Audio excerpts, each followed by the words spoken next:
Ayan, here we go. Jim Hardware and Kukulamber and Concrete Products, Kanituan Brands. Ayan, so ipapakita po namin kung paano po namin ginagawa ang ating matting art ng ating dragon fruit at saka dragon fruit at saka pins concrete post matting natin. Okay? So, kanina pinapakita ko po sa inyo kung sige pa dong, ilagay mo na yan doon. Pinapakita ko nga sa inyo yung stirrup natin. Dalawang klase po yung stirrup natin, no?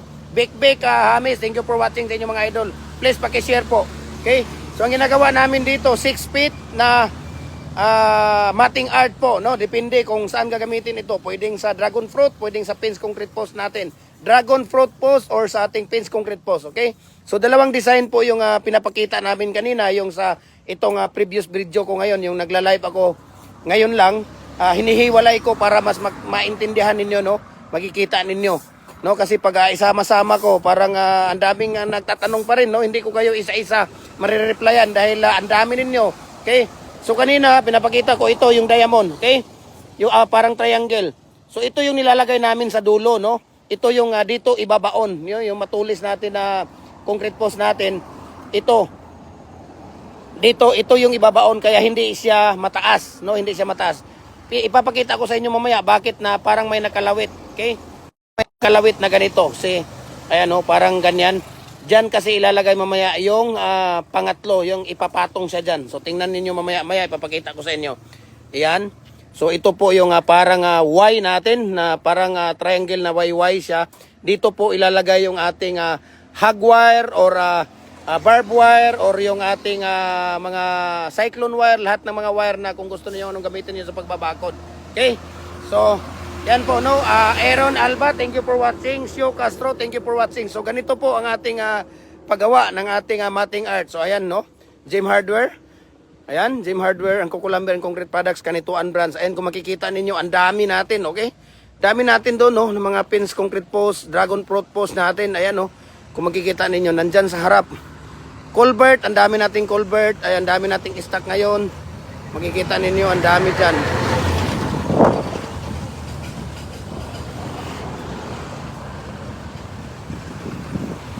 Okay? Ayan, so ang dami natin. So, balikan ko kayo dito, okay? Tingnan natin dito, ang paggawa ni Kuya Jopre dito. Ayan, ng ating matting art.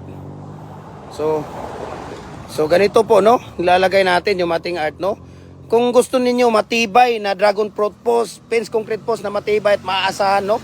Dito na kayo sa Jim Hardware and Kukulamber and Concrete Products, Kanituan Brands, Jim Hardware and Kukulamber and Concrete Products, Balulang Brands, Jim Hardware and Kukulamber and Concrete Products, Kanituan Brands, at saka Triple E and F, Kukulamber located at Mahayahay, Lumbia, Cagayan de Oro City. Ayan.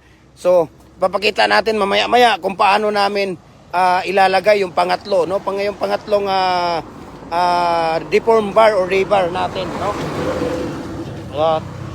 So tingnan natin, no, kung bakit semi-special at ang gawa namin talaga dito ay hindi kami gumagawa ng commercial. Ang ginagawa namin dito semi-special po, no? Semi-special po ito.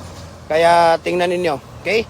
So pangatlo, saan niya ilalagay? Ayan, bakit? Okay? Diyan, pinapatong. Okay? Bakit na parang Y? Pinapatong namin dyan. Okay? Ayan, no? Kung gaano napakatibay po yan. Okay? Tingnan natin sa yung pagtatali nila. Okay? Oh. Tingnan mo kung gaano katibay yan. Ayan, no? Oh. Diba? Kung nakikita ninyo gaano katibay. So, tingnan natin doon sa dulo. Mga idol, no? Tingnan natin doon sa pinakadulo ngayon. Kung bakit tayo naglalagay ng parang dalawang design dito. Okay?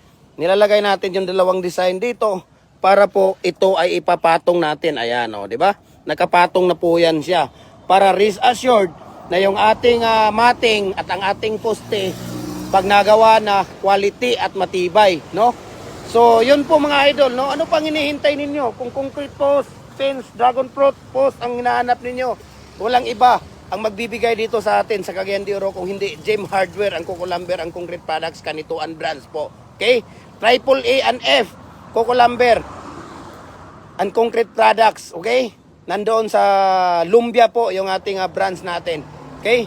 Tapos yung ating YouTube, follow po kayo, Jim Hardware, ang Kukulamber, ang Concrete Products, mga kabayan. Mga kababayan natin, mga idol natin, okay? Ayan, kung makikita ninyo. So, tapos na po yan. No, napakasimple lang po. Aaron Alba, Sio Castro, Clarina Corpus. Ayan, so thank you for watching sa inyo mga idol. Ayan.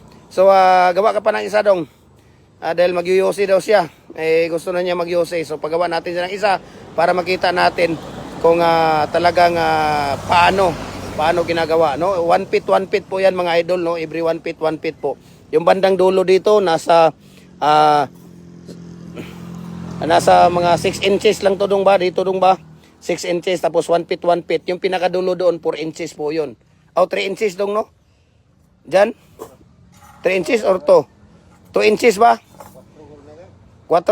Ayan, 4 inches yung pinakadulo natin doon. Ayan. Jonathan Pablo, thank you for watching sa inyo mga idol. Okay? So, ganun lang po, no? Dalawang design po siya. Ayan. Okay. Nandito yung pinakadulo natin. Nandoon yung sa kabila. Ayan. So, here we go, no? At maraming salamat po sa ating lahat. Wala po tayong cash on delivery mga idol sa ating lahat ng mga molder, no? Dragon Fruit Fence Molder, Prince Concrete Post Molder, RCPC Pipe Culvert or Culvert Molder, hollow blocks molder, decorative molders, lower, mohon, bricks molder, baluster, kung ano pang lahat ng mga klaseng mga molder natin. Wala po tayong cash on delivery doon. Okay? So, 50% down payment bago natin umpisahan yung order ninyo. So, kung makikita ninyo yan dyan, ang dami nating mga, ito po ay may nagmamay-ari na po ito lahat, no? Mayroon na pong nagmamay-ari ito lahat. Ang iba kasi dito, hinihintay lang natin na matatapos yung iba nilang papagawa at ipapadala na rin natin ito. So anyway, mayroong nagmamay-ari nito. Ang ginagawa ko lang dito, dito lang muna siya, no? Dito lang muna habang hinihintay natin yung iba. Marami po ito, no? Ang dami doon, no? Makikita niyo, ang dami yan dyan. Okay? Ang dami din doon na mga nandoon. Kaya ang dami din doon. So, here we go. So, dito, yung isa dito sa paggawa. So, hindi natin na isasama itong stirrup kasi tingnan niyo yung stirrup natin. Yung sa previous natin na live, yun po ang paggawa ng ating stirrup nandoon sa previous na live. Okay? Para hindi po siya magkakasama sila. Ayan, ito yung parang diamond. Ayan o. Tapos dito, balikan natin dito si Kuya Jopre. Ayan. So, ito po, no? Yan lang po mga idol.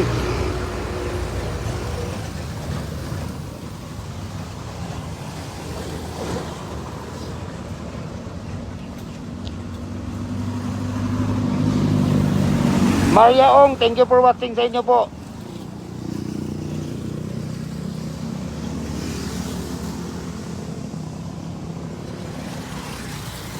So, umpisahan nyo po yung video natin, no? Every Monday, namimigay po tayo ng molder. Every Monday po, ng tanghali or gabi. Ang gawin nyo lang, mag-share kayo ng live natin, mag-comment kayo doon, mag-react. At para kayo ay magkaroon ng top fan buds dito sa ating Facebook page, no? Yun po ang pinipili namin, yung may mga top fan buds po, no? Makakasali doon sa parapol natin. Yun po ang mga freebies na binibigay sa atin ni Kuya Mimer, no? Yung gumagawa ng molder. Dahil ako pag nag-order doon, binibigyan tayo nila ng freebies. Yung freebies naman na binibigay niya, binibigay ko rin sa inyo, sinishare ko rin sa inyo yon, no? At least makakatulong. Hindi man ako nakakatulong sa inyo, tawag dito personally or hindi man ako nakakatulong sa inyo financially, at least nakakatulong ako sa inyo sa pamamagitan ng molder, no? Ayan. So yun po, ganito lang po, no? Ganito lang po ang paggawa natin ng mating art ng ating Dragon Fruit Post or ating Pins Concrete Post, okay? So here we go. Ayan, matapos na po, no? So wala nang iba. Kung ang poste ninyo, maganda talaga mga idol, pagka yung molder natin ay maganda at ang pagkagawa ng ating mating art ay maganda, talagang ang quality ng ating poste, napakaganda po, tibay po, no? Kahit ayan, no, tingnan niyo, kahit natalon-talunan niyo pa yan, ayun, makikita niyo diyan sa harap. Ayan, puro Dragon Fruit Post yan or Pins Concrete Post natin ng mga poste. Napaka-season na po yan. Ayan, kung makikita niyo, ayan, oh, ang dami, oh. Diba? Kung makikita niyo, ang dami diyan sa harap natin, ayan. So, ang dami nating tawag dito. Okay? So,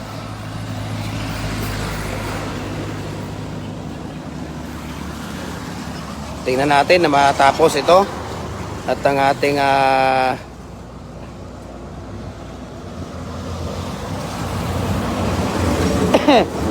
dito lang po yan mga idol, no? Gym Hardware, Coco Lumber, Concrete Products, Kanituan Brands, no? Sa Sunto, Kanituan, Yer, Bulao Bridge, no? Kung papunta ka, kung galing po kayo ng SM Uptown, papuntang